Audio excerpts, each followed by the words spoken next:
Hello, I'm the Nostalgia Critic. I remember it so you don't have to. A long time ago, a young filmmaker named George Lucas helped create a parallel dimension in a galaxy far, far away. It's a strange world with bizarre aliens and unbelievable creatures. A world that the sci-fi community will never, ever forget. Okay, the punchline is Howard the Duck. For all the strange things that George Lucas has done, whether it be bad, unnecessary, or just downright racist, nothing compares to the weird cinematic bomb that he actually made the strange choice of producing, Howard the Duck. And if you think Jar Jar Binks was bad, he still is. But this is a creation that equally matches that theatrical travesty. So, what gave George Lucas the idea to attach his name to such a goofy movie? Well, maybe the comic book had something to do with it. That's right, this was actually based on a Marvel comic book by the same name. It was about a duck who came from a parallel dimension where everybody's a duck, but somehow got zapped into our reality to have a ton of strange adventures. Yeah, sounds like a blockbuster to me too. Let's take a look. So we see Howard in his parallel world where he lives in an apartment of in-jokes. He sits around drinking beer, smoking cigars, and reading the latest edition of Play Duck. You know, a kids movie! Look at this thing. It looks like Donald Duck's missing nephew, Drunky. Thanks. So, yeah, he lives in probably the stupidest of parallel dimensions where every single person is a duck. It's like a bad episode of Twilight Zone that accidentally began with a twist ending. Alright, so Howard's sitting there watching TV when suddenly... Oh no, it's a quake! Don't you mean a quack? His chair starts to shake and rumble as he's propelled backwards through his apartment building, flying through dozens and dozens of walls until we see... Oh my god. It can't be. That cannot be real. That cannot be real!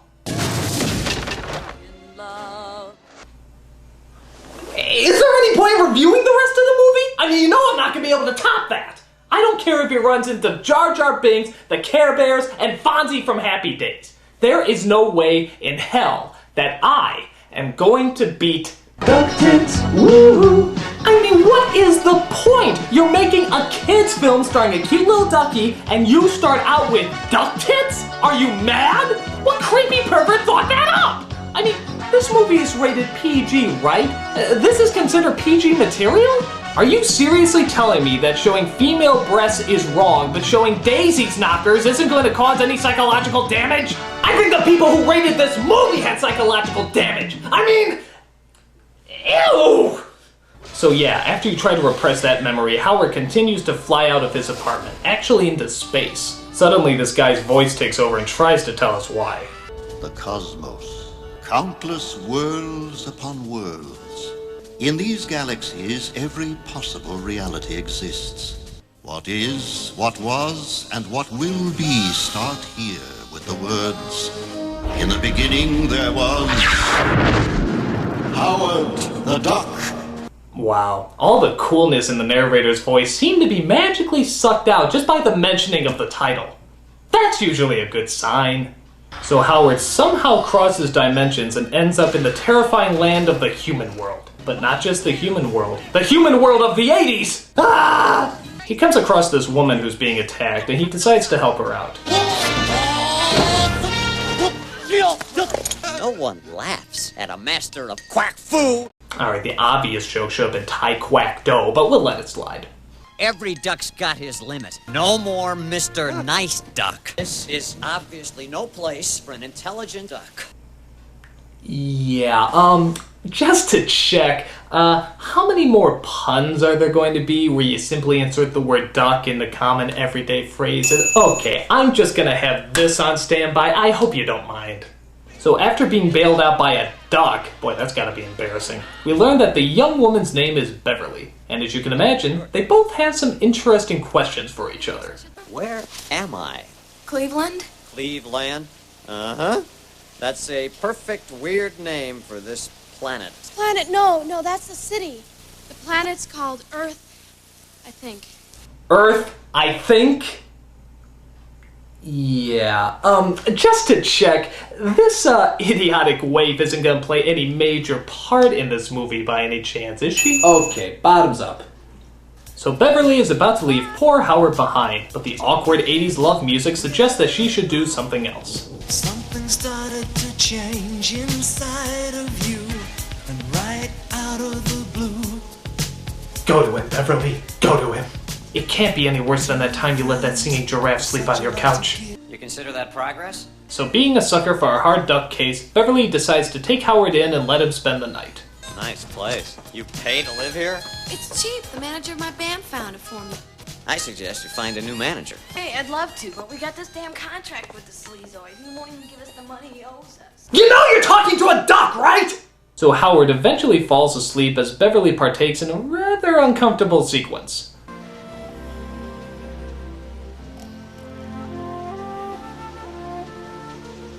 Mrs. Duck. I guess I kinda like it. What am I gonna do with you? Well, roasted or extra crispy comes to mind. So they go to a scientist played by Tim Robbins to see if he can figure out where Howard came from and how he got here. Nice ducky. Me, Phil. You, Howard.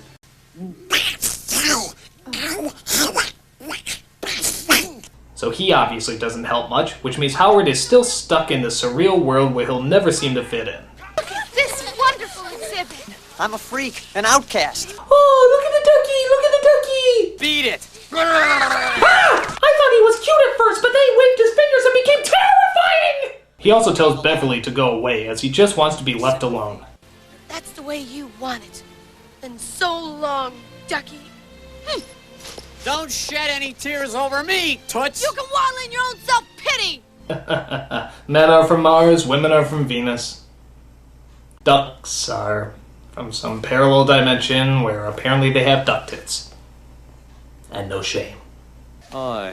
If you can believe it, Howard actually gets a job cleaning up at a local romantic spa. Because nothing says romance like a feathered alien cleaning up your love juice. That's really disgusting. Look at this. He gets thrown in the hot tub and the couple just keeps making out. What was that? Oh, it's just some small, fully clothed animalmorphic life form swimming in our hot tub. Oh well. Despite the job, Howard seems to still not be fitting in, as crowds of people constantly seem to remind him. That's a duck! That's a duck, man! That's a duck! That's a tie! That's a desk! That's a dope movie! So Howard returns to Beverly, who happens to have a band called Cherry Bomb. Well, I understand the bomb part, but the cherry section throws me off. There, he comes across Beverly's manager and tries to persuade him to let her out of the band's contract. Is this gonna be easy? Or is this gonna be trouble? Whoa, I think this duck means business. They pick him up and throw him across the bar, thinking they got rid of the little quacker. But then...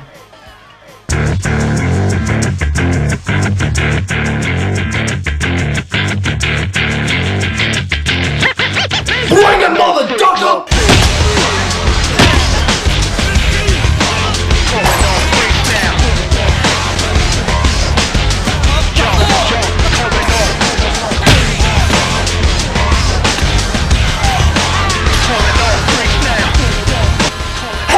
I'm getting my ass kicked by palm tree! So after that embarrassing display, the manager decides to give the women back their money and let them out of the contract. So Howard meets up with Beverly backstage where... Hi, sorry I missed the show. Oh no, not this guy again. Howard!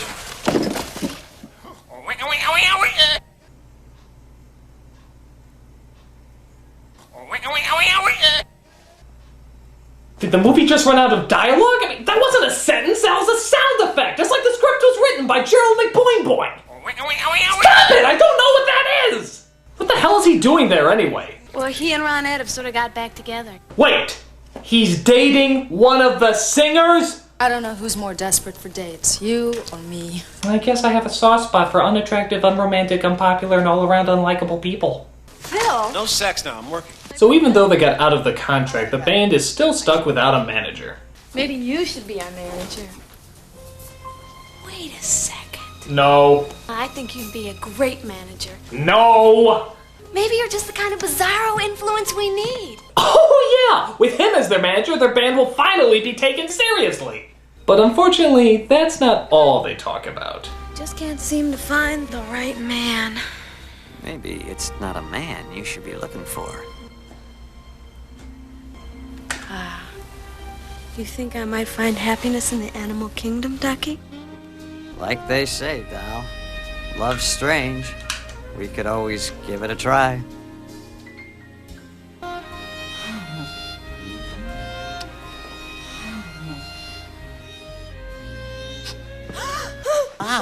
Oh, I'm sorry, the door was open. Oh, thank God! Those three angels of mercy happen to be scientists who think they know what brought Howard here. Apparently they were working on some sort of dimensional jumper thingy that pointed into Howard's universe and accidentally brought into our world. So the easy solution is just to send him back through the same process. So the scientists decide to drive him to the machine and send him back. Right now, you're the one and only thing that's making it very hard for me to leave. Oh. So the gang gets to the machine with no problems or dilemmas along the way, and it looks like Howard is finally going home. Well, that wasn't so bad. I mean, it certainly wasn't a good movie, but I can definitely say that I've seen worse. What was that? It exploded again. It was terrible. We have no right to tamper with the universe. Does this mean the duck's not going home? We lost control again, and there was another explosion. We brought Howard down the first time, but what if we brought down something else this time? Something that could possibly make this film go on even longer? Yeah, sure. So yeah, the movie keeps on going, as apparently one of the scientists is taken over by an alien life form from another parallel dimension. I'm not jetting anymore. The transformation is complete.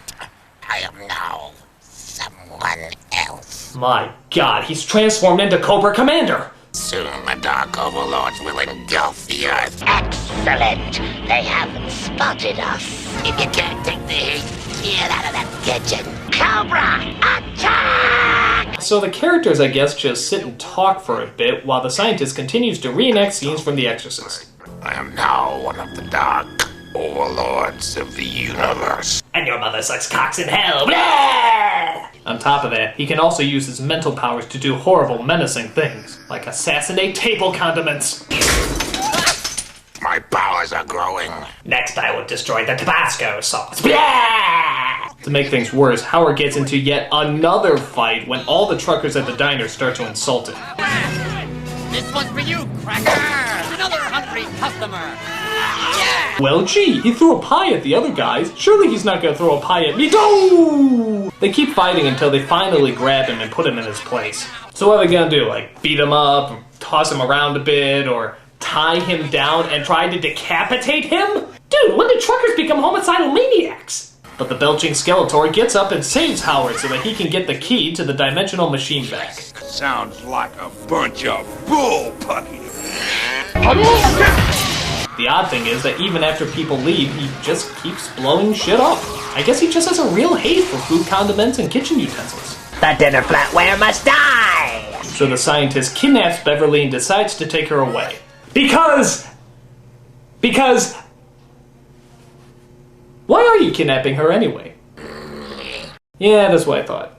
On the way there, the alien inside him needs to recharge his energy. He does it by taking out the cigarette lighter and doing this.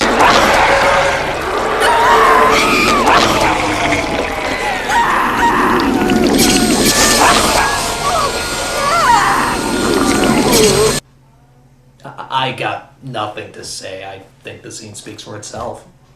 Meanwhile, Howard meets up with Tim Robbins as they just so happen to find a plane, figure out how to fly it, and use it to save Beverly.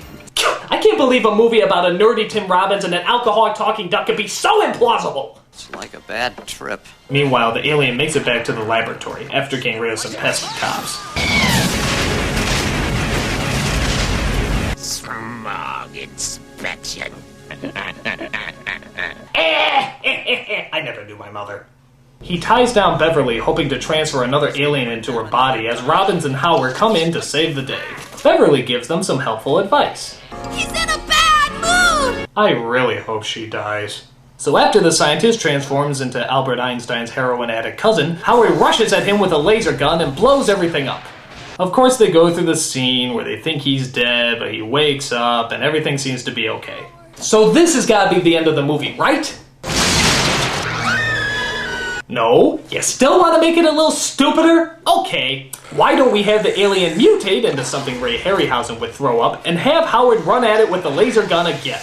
But there's more Harryhausen vomit coming through the portal. What do we do? The machine, Howard! You gotta destroy it! Blast it! No, Howard, don't! Huh? We'll never get home.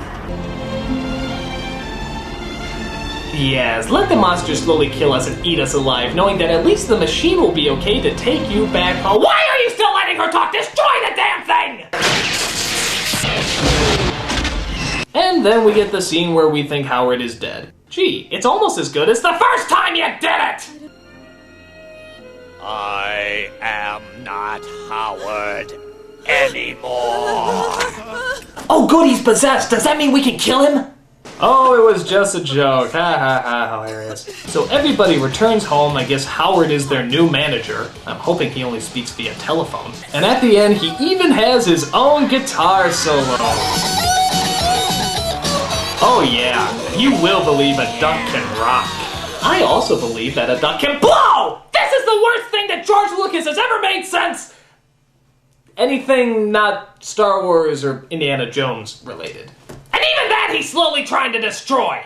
Apart from being silly, stupid, and surprisingly boring, this film is just plain mean-spirited. Everything is shot in the dark, someone's always trying to kill him or hurt him. It's just a thoroughly unpleasant movie.